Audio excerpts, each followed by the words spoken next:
আমি নি 3 দিনের লেগে তাবলিগো যাইতেছি বাইতে পেলে স্বপ্নে দেখছে আমি তাবলিগো গেলে ভালো হয়ে যাম গার জাম টম লাগাইতাম না। তো সকল তো আপনারা দোয়া করেন আমি জানি ঠিক মতন 3 দিন থাইকাইতাম পারি। আসুন নামাজ পড়ে নি আঙ্গ বড় আমির হুজুরের লগে আর সকল হুজুরে মিল্লা বাইরে বাইরে ছিলাম মানুষের বুঝাইতাম বিল্লা কোনটা বালা কোনটা খারাপ কাম।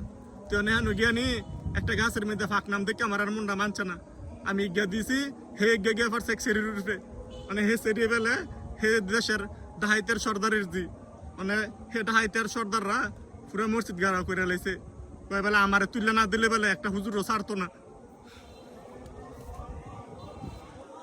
আরে তারা মনে আয়া পড়ছে আমি আর থাউন যেতে না ফুসকিনি ব্যাংকে আমার জামগা লাগবো ভাই।